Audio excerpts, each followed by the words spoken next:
주 예수 크신 사랑 늘 말해주시오. 내 평생 듣던 말씀 또 들려주시오. 점에지 않는 천국 주 예수 계신 곳 나 밝히 알아듣게 또 들려주시오. 내 평생 듣던 말씀 내 평생 듣던 말씀 주 예수 크신 사랑 또 들려주시오. 주 예수 나를 위해 이 세상 오셔서 나 같은 죄인 위해 피 흘려 주셨네. 날 구속하신 은혜 늘 잊기 쉬우니 이 복스러운 말씀 또 들려주시오. 내 평생 듣던 말씀 내 평생 듣던 말씀 주 예수 크신 사랑 또 들려주시오.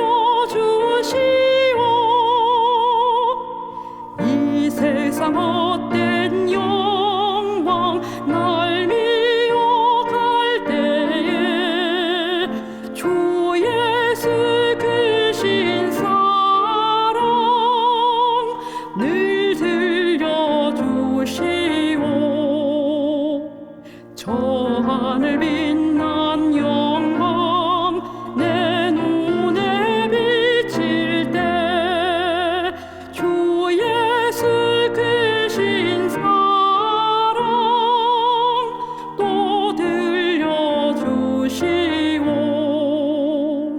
내 평생 듣던 말씀 내 평생 듣던 말씀 주 예수 크신 사랑 또 들려주시오.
적시는 늦은 비와 같이 우리에게 임하시리라. 우리에게 임하시리라. 힘써 여호와를 알자. 힘써 여호와를 알자. 그의 나타나심은 새벽빛같이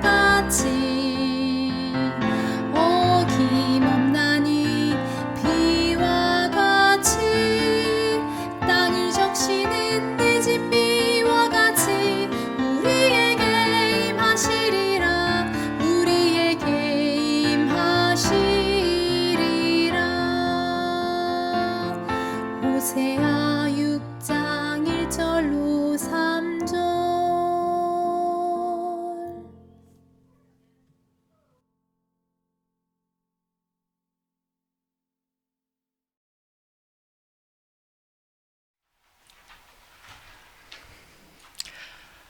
갈라디아서 여행 두 번째 시간입니다.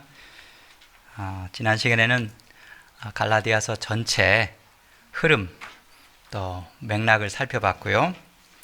이번 시간에는 갈라디아서에 있는 중요한 사상을 함께 나눠보겠습니다. 제가 갈라디아서를 읽으면서 원래는 두 편의 설교를 이렇게 준비했습니다. 하나는 율법 사용 설명서였고 또 하나가 자유 사용 설명서였어요. 그래서 3장과 4장에서의 율법 문제, 5장과 6장에서의 자유를 우리가 어떻게 이해하고 적용할 수 있을까? 두 개를 다 할 시간이 안 돼서 오늘은 율법 사용 설명서 중심으로 말씀을 드리겠습니다.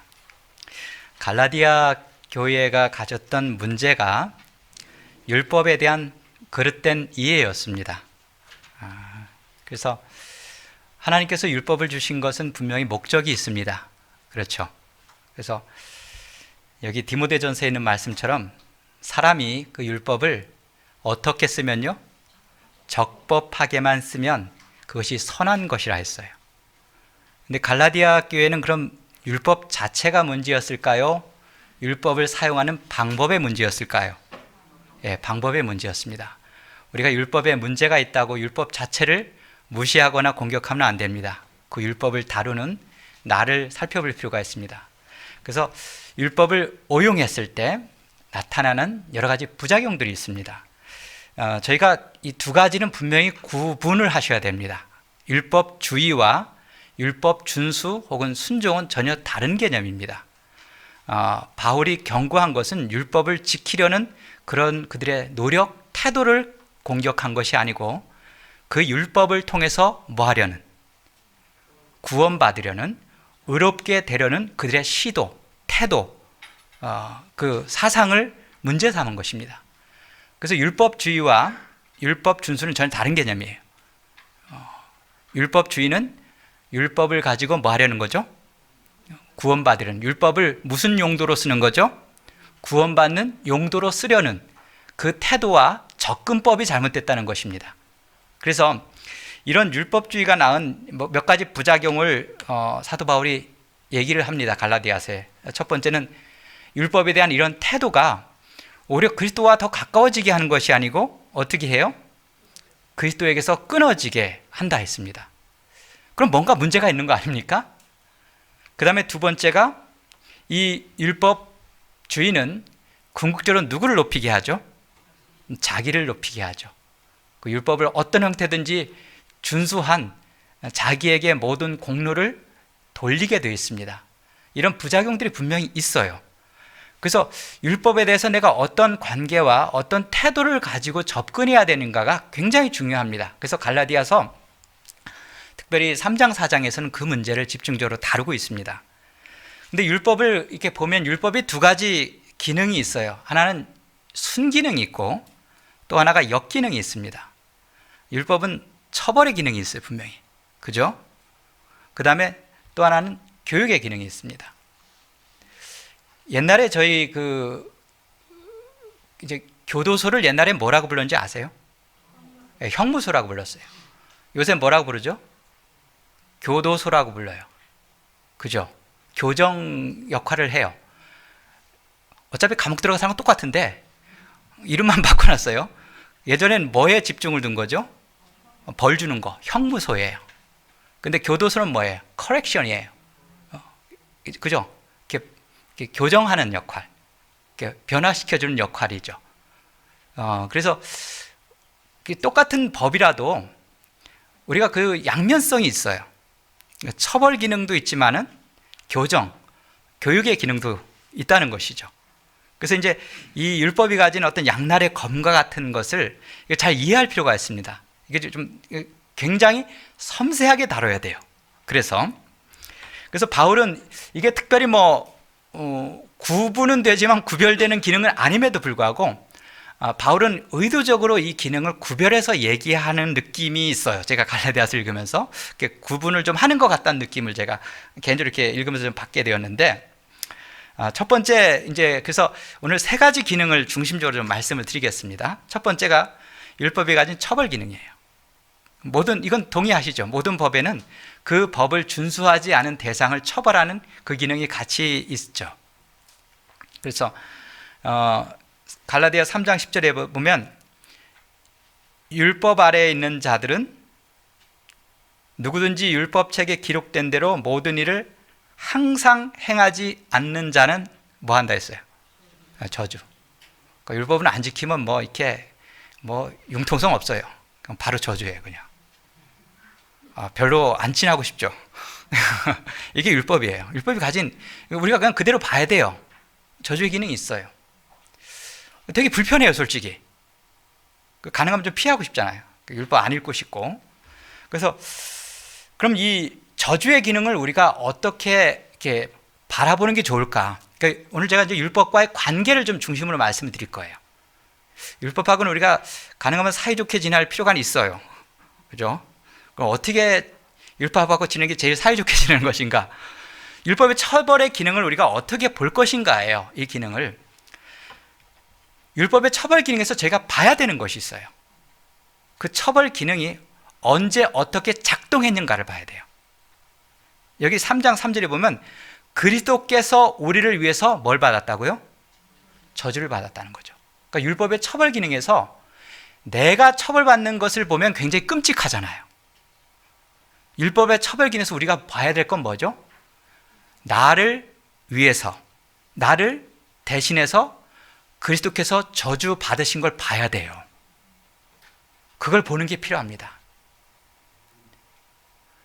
그 다음에 그걸 보고 난 다음에 우리가 어떤 경험을 그 다음에 해야 되냐면, 갈라디아에서 내가 율법으로 말미암아 율법에 대하여 죽었나니 이는 하나님에 대해서 살려 함이라. 내가 그리스도와 함께 십자가에 못 박혔나니 그런즉 이제는 내가 사는 것이 아니요 오직 내 안에 그리스도께서 사시는 것이다.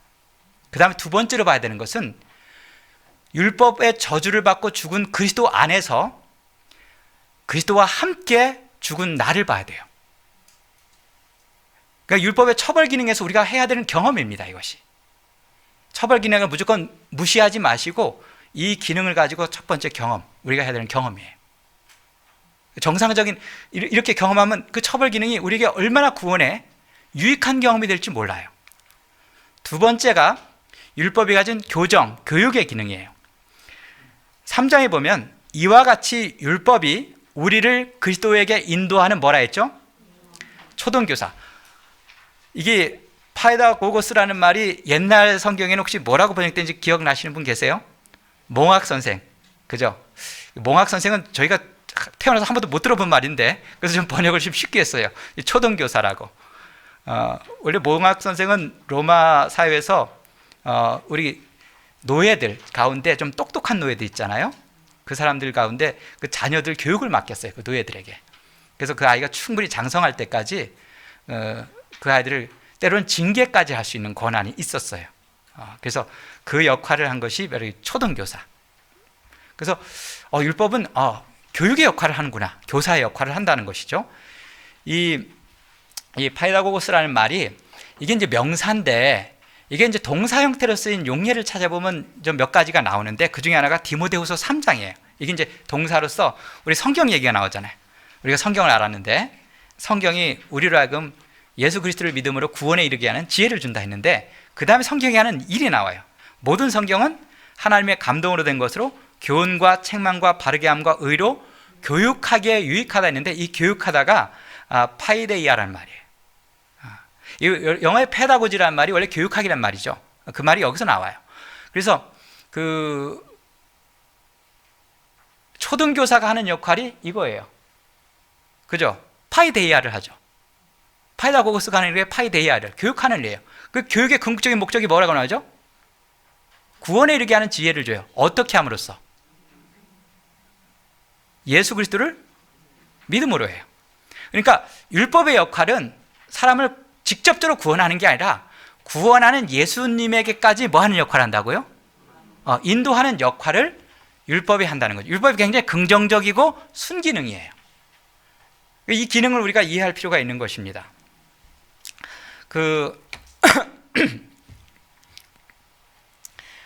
저희 재림교회 역사를 보면은 갈라디아서가 굉장히 중요한 위치를 차지해요. 너무 잘 아실 거예요.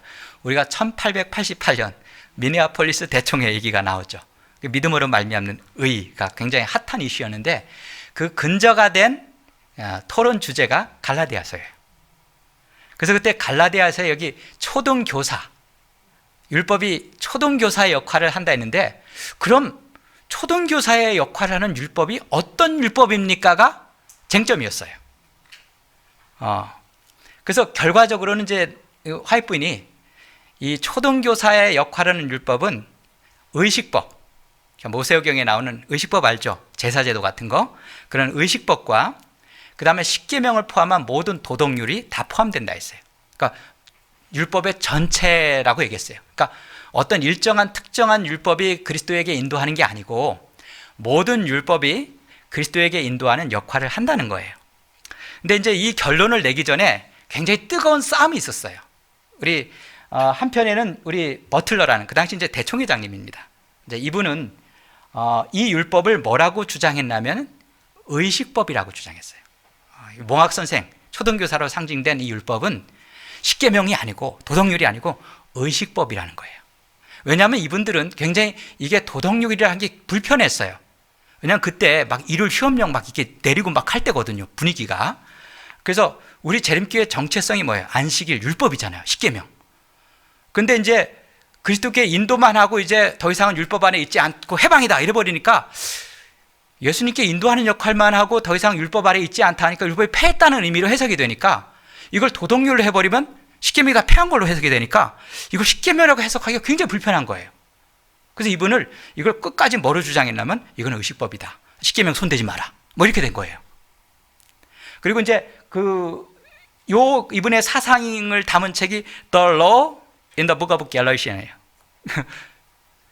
여기 그 다음에 또한 반대편 주장을 한 사람이 뭐냐면 그 당시 이제 시조 편집장이었는데 이제 웨그너 잘 많이 들어보셨죠? 에티 존스 이런 분. 이분은 아니다. 이 율법은 뭐다? 십계명을 포함한 도덕률이라 했어요.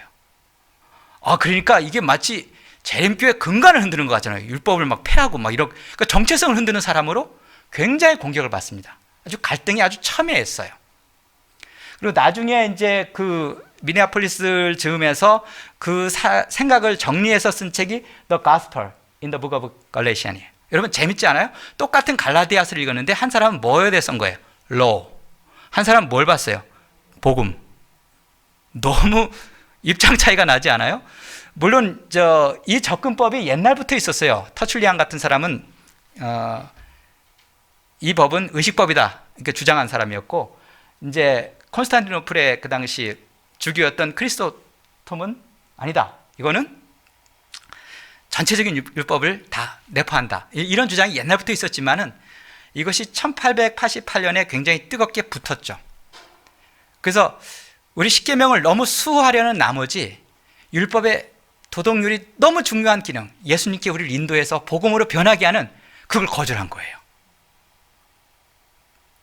참 재림교회 역사에서 흑역사 어떻게 보면 참 슬픈 역사예요. 그때 정말 믿음으로 우리가 구원에 이르는 이 경험을 정말 함으로써 예수님의 재림을 앞당길 수도 있었다는 얘기가 나올 만큼 굉장히 찬스였는데 이게 완강하게 거부된 역사예요. 우리가 너무 지키고 싶었죠. 십계명을. 이걸 뭐 보호하고 싶었고. 그래서 이런 갈등 관계를 우리가 이해할 필요가 있어요. 자, 그렇다면 이 둘 다 예수님께 인도를 한다면은 어떤 식으로 인도할까요? 자, 도덕법은 어떤 식으로 인도하냐면 도덕법 자체가 네가 옳고 그른 걸 보여주는 거잖아요. 그래서 사람이 죄인이라는 것을 보여줘요. 그래서 우리가 구세주가 필요한 죄인이라는 것을 보여줌으로써 그리스도께 인도하는 역할을 해요. 도덕법은. 의식법은 어떻게 인도할까요? 의식법은 우리가 죄인이라는 거 보여주는 역할을 하는 건 아니에요. 의식법은 다 누굴 가르치죠? 예수님의 사역의 의미를 가르치잖아요. 그래서 그럼 우리가 구원이 필요한데 어떻게 누구를 통해 하나님께 내 죄 문제를 해결해 줄지 보여줌으로써 그리스도께 인도하는 역할이에요. 그래서 이 율법이 총체적으로 같이 죄인을 예수님께 인도하는 그 역할을 한다는 것을 기억하시면 좋을 것 같아요. 이것이 제일 중요한 그 당시에 핫한 문제였다는 것이죠. 이렇게 정리하시면 될 것 같아요. 그러면 특별히 이제 도덕률과 관계돼서 도덕법이 십계명을 포함한 도덕법이 어떻게 우리를 그리스도께 인도하느냐예요. 그걸 우리가 알아야 되잖아요. 여기 실물교훈에 보면 이제 우리 바리새인의 기도하고 세리의 기도가 나오죠. 이제 그 기도 너무 잘하는데 그 기도를 이렇게 주석을 해놨어요. 이분이 하면서 이런 얘기했어요. 바리새인은 죄에 대한 죄책감이 없었다 했어요. 굉장히 뻔뻔했잖아요. 난 의롭고 막 이런 사람이었잖아요. 그런데 성령께서 그래서 그에게 역사할 수가 없었다 했습니다.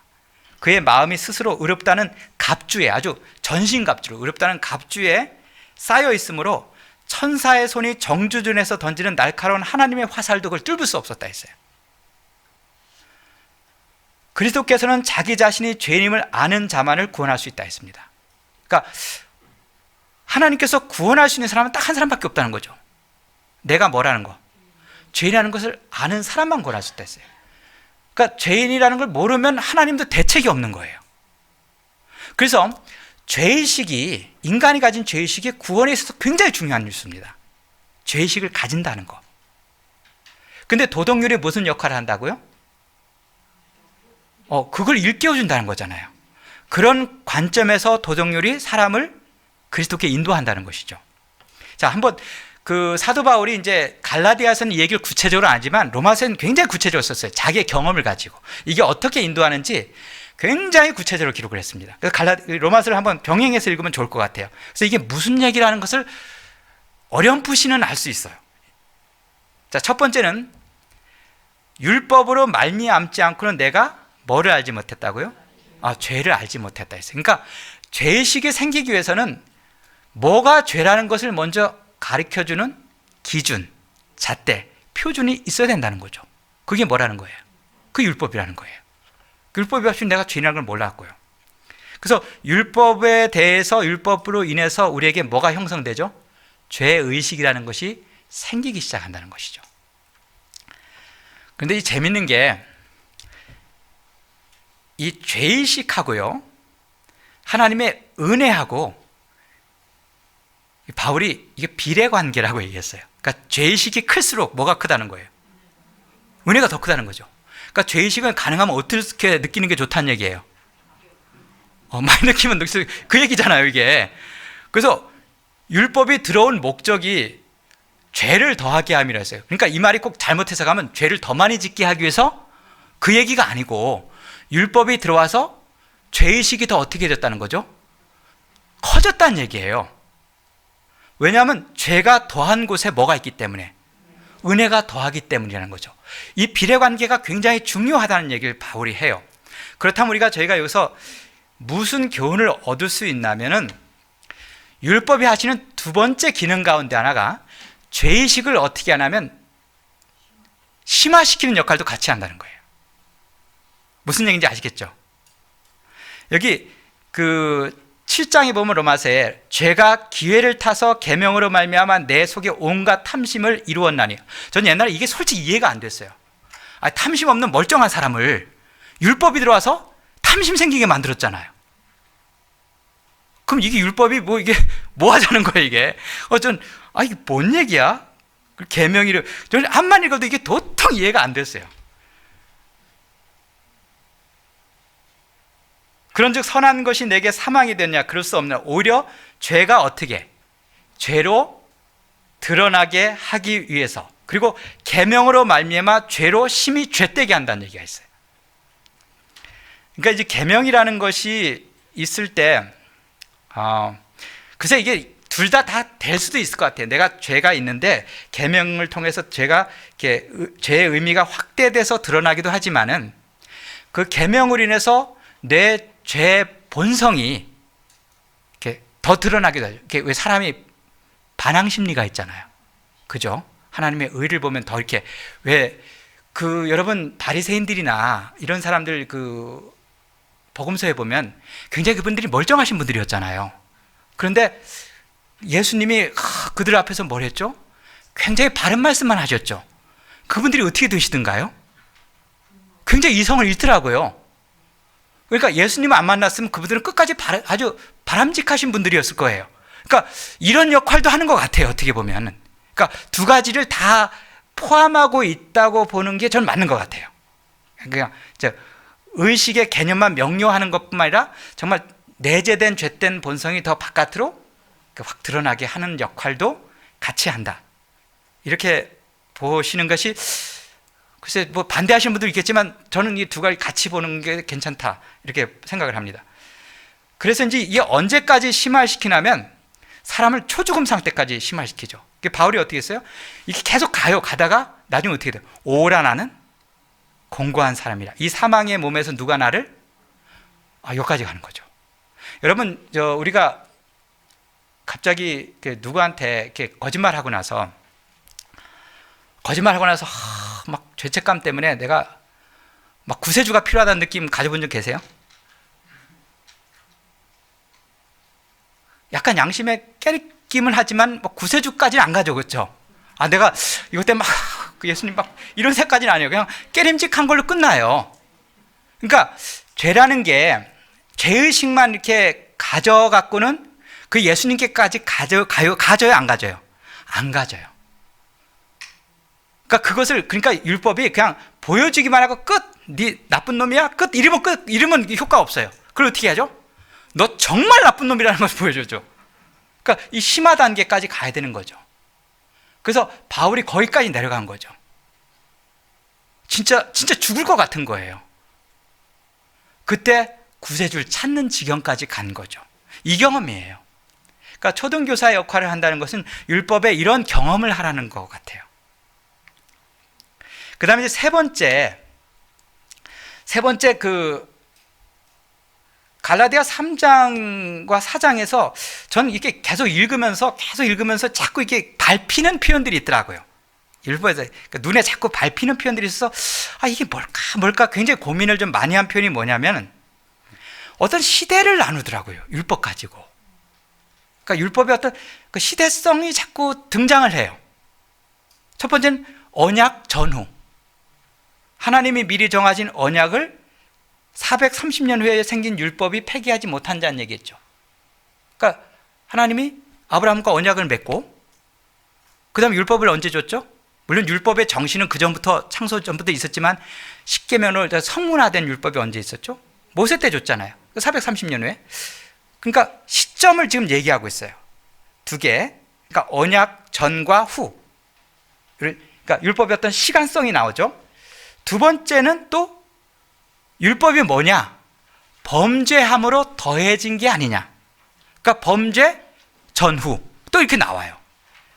그 다음에 또 뭐가 나오죠? 믿음이 오기 전에는 율법 아래 매인바 되고 믿음이 온 후로는 초등교사 아래 있지 않다. 그러니까 믿음 전후로 또 나눠요.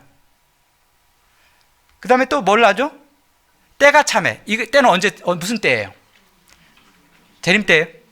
초림 때죠. 예수님이 이 땅에 초림하시고 대속계 사역을 한 그 때잖아요. 십자가에 돌아가신 그 때가 있잖아요. 정하신 때에 돌아가셨잖아요. 때가 참해 하나님이 아들을 보내사 율법 아래에게 나게 하신 것은 그 얘기를 해요. 그 율법에 대해서 자꾸 어떤 시간 기준선을 자꾸 얘기하고 그 기준선 전후의 율법을 얘기해요. 그래서 율법에 분명히 시간성이 있는데 이 시간성이 가진 의미가 뭔가 있는 것 같아요. 그 바울이 정말 얘기하고 싶은 게, 그래서 그 의미가 뭔가를 한번 좀 생각해 볼 필요가 있죠. 그래서 제가 한번 이렇게 그림을 그려봤어요. 이런 그 어떤 시간 타임라인이 있죠. 시간을 이렇게 나누는 범죄 이전과 이후, 언약 이전과 이후, 예수님 이전과 이후, 믿음 이전과 이후. 예, 뭐가 다르다는 거죠? 율법의 역할과 기준이 다르다는 거예요. 이게 굉장히 중요한 사실이에요. 그 율법은 늘 동일하고 똑같지만은 율법의 역할이 어떤 시점에 따라서 뭐 될 수 있다? 달라질 수 있다는 개념이에요. 그걸 얘기하고 있는 겁니다. 그래서 이것을 좀 구체적으로 얘기하는 것이 여기 나와요. 여기 이제 율법의 시점을 여기 때가 참회라고 이제 시점을 나눴어요. 그래서 이제 그 때를 이제 두 가지 때를 얘기했어요. 하나는 역사적인 때로는 예수님의 이제 대속의 죽음의 때. 또 하나는 뭐예요? 예수님 2000년에 돌아가셨어도 내가 예수님을 개인의 구주로 영접한 때가 있죠. 요 때가 있어요. 이 분기점을 기준으로 해서 율법이 하는 역할과 기능이 달라진다는 거예요. 그래서 그 전에는 율법이 후견인, 청지기 역할을 한다 했죠. 아까 스쿨마스터, 초등선생.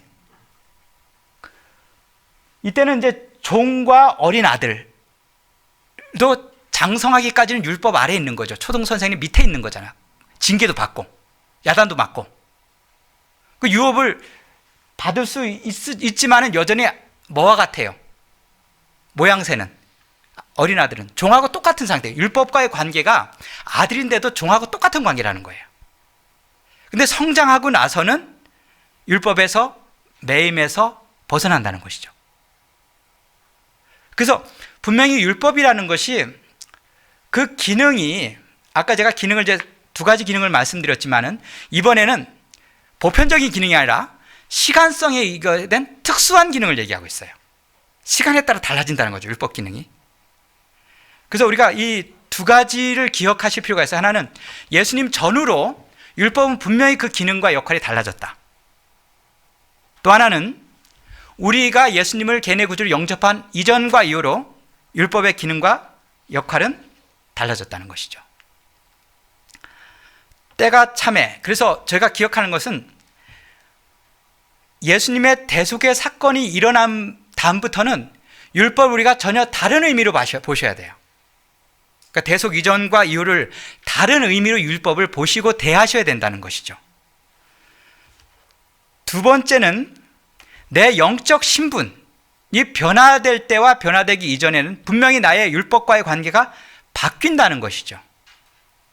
믿음이 온 후로는 우리가 더 이상 율법 아래에 있지 않다 했죠. 초등교사의 아래에 있지 않다 했죠. 그래서 제가 몇 가지 좀 나눠봤어요. 그래서 내가 종으로서의 율법과의 나의 관계가 있어요. 내가 종의 신분일 때, 하지만 아들로서의 신분에 있을 때 율법과 이게 분명히 달라야 된다는 거예요. 그 다음에 두 번째는 그리스도 이전의 율법과의 관계, 이후의 율법과의 관계 분명히 달라야 된다는 거죠. 내가 회심 이전, 예수님께 내 자신을 드렸 이전과 회심 이후 율법과의 관계가 분명히 변화가 생기고 달라져야 된다는 것입니다. 그래서 저는 이렇게 한번 그려봤어요. 이게 뭐 맞는지 모르겠지만 저는 갈라디아서 읽으면서 제가 그냥 이렇게 이거 같아요. 여기 보면 첫 번째는 예수님 죽음 이전에는 율법이 무슨 기능을 했죠? 아까 보니까 처벌 기능이에요. 저주했잖아요. 그리고 예수님의 죽음으로서는 이미 그 기능을 다 완료했어요. 모든 저주를 예수님께 그냥 몰빵을 했잖아요. 거기다 완료됐죠. 그 다음에 두 번째는 무슨 기능이 살아있어요? 교정 기능이 살아있잖아요. 그죠? 막 죄책감을 막 일으켜갖고 하여튼 사람을 막 심리적으로 불안하게 만들어서 구주를 찾게 하고 예수님께 인도하잖아요. 그 기능을 해요. 자, 그런데 내가 예수님께 왔어요. 구원받았어요.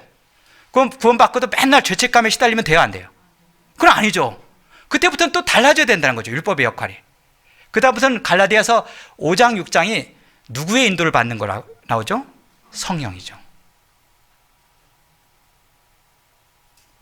성령은 율법과 조화돼야 안 돼요? 조화되죠. 분명히 율법과의 관계가 달라지죠. 여러분, 우리가 비근한 예로도 한번 법을 보면요, 우리가 법을 어기잖아요. 그럼 내가 법하고 나가 무슨 관계가 되죠? 원수가 되죠. 법이 무슨 기능을 해요? 나에게 처벌 기능을 해요. 근데 제가 이제 그 처벌받고 교도소 살다 왔어요. 그 다음부터 똑같은 법이 무슨 역할을 할까요? 보호하는 기능을 하잖아요. 왜냐면 강도질 하면은 교도소 가야 돼, 이런 법이 있다요. 그럼 제가 강도를 하면 제가 그 법에 뭘 받죠? 처벌을 받죠. 근데 제가 성을 살고 나면 그 다음부터 다른 강도들이 나를 뭐 하는 거? 죽이려 하는 거를 그 법이 나를 뭐 해줘요? 보호하는 기능을 하죠. 그러니까 신분이 바뀔 때마다 법이 나에게 하는 기능이 바뀐다는 거죠. 그러니까 바울이 굉장히 여기서 강조하는 게 두 가지 기능도 얘기하지만 시점에 따른 법의 기능 변화를 분명히 이해하라는 얘기를 해요. 그래서 갈라디아 교인들아, 너희들 지금 신분이 뭐냐?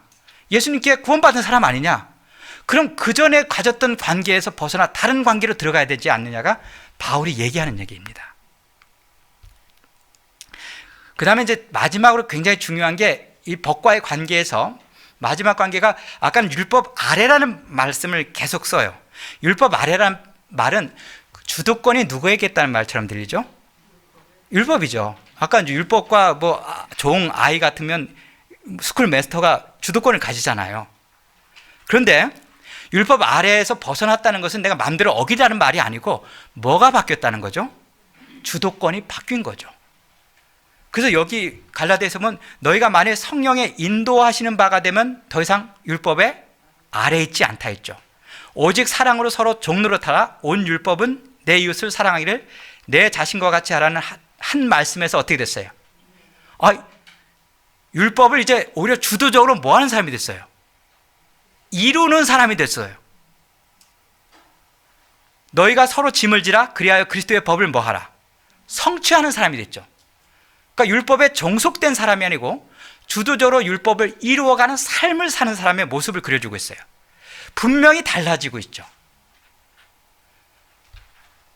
제가 그래서 이 율법의 각 기능이 가진 기능적인 차이를 이해하실 뿐만 아니라 내 신분에 따른 율법의 기능이 어떻게 바뀌는지에 대한 이해가 됐을 때 율법과 나는 굉장히 건강한 관계를 가질 수 있는 것 같아요. 건강한 관계. 그때 우리가 건강한 그리스도인이 될 수 있다는 생각을 하게 됩니다. 여기 미션을 드리는데 한번 개인적으로 한번 이걸 생각해 보시면 좋겠어요. 율법의 세 가지 기능을 제가 말씀을 드렸는데 개인적으로 이 기능을 다시 한번 정리해 보면서 내가 이 세 가지 기능 중에 내 그 기능과의 관계와 태도가 과거에는 어땠고 지금은 어떻고 또 앞으로는 어떻게 되고 싶은지 한번 정리를 해보시는 것도 좋아요. 이 처벌의 기능이 있는데 이게 되게 불편한 기능인데 이게 좀 옛날엔 좀 불편했는데 지금도 여전히 불편한지 그러니까 한번 찾아볼 필요가 있을 것 같아요. 그 다음에 이 교정의 기능도 한번 보시면서 내가 정말 율법을 통해서 정말 그런 깊은 구세주의 필요를 느끼는 경험을 했는가 한번 살펴보시는 것도 좋을 것 같아요. 그 다음에 생활연 미션에서는 율법이 사람을 그리스도께 인도하는 초등교사 역할을 한다는 것이 어떤 의미인지 생각해보고 자신의 연약한 점을 부각시켜주는 말씀을 성경이나 예언의 신에서 찾아서 깊이 묵상해보자는 거죠. 그러니까 내 약한 점을 심화시켜주는 경험. 이제 한번 이것도 그것과 관련된 주제를 한번 보는 것도 좋은 경험일 것 같습니다.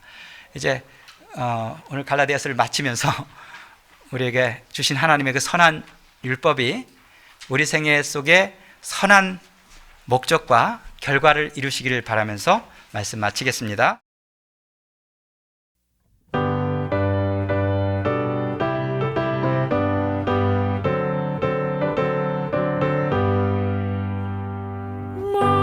마음속에 근심 있는 사람 예수께 오라 예수께 오라 슬픈 마음 있을 때에라도 주 예수께 나오라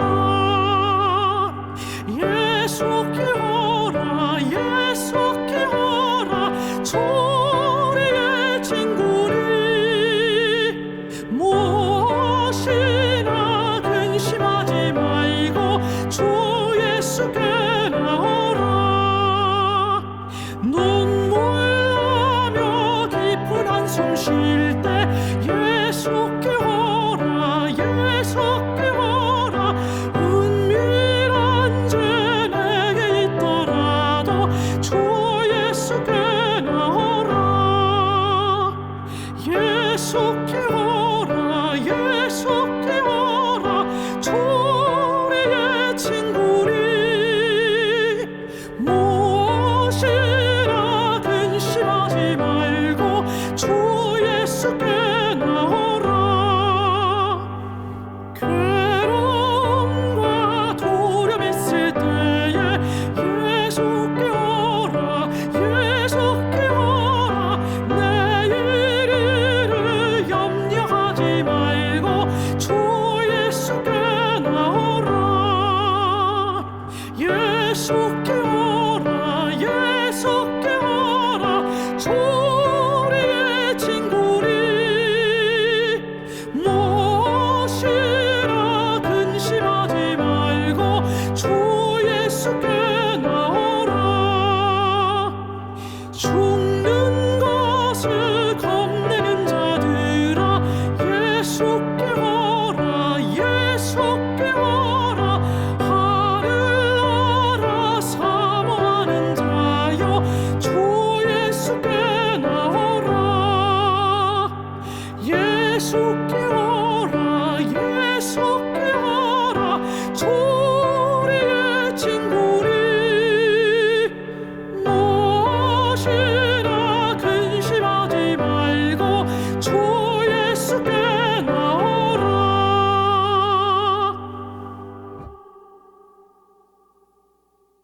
아버지 하나님, 하나님께서 주신 선하신 율법의 역할과 기능을 깨닫게 하셔서 감사합니다. 우리의 삶 속에서 이 선한 율법과 건강하고 바른 관계를 갖게 하여 주시고 그를 통해서 우리의 삶이 주 안에서 자유롭고 행복하고 주님의 뜻을 이루는 삶이 되게 도와주시옵소서. 예수님의 이름으로 기도합니다.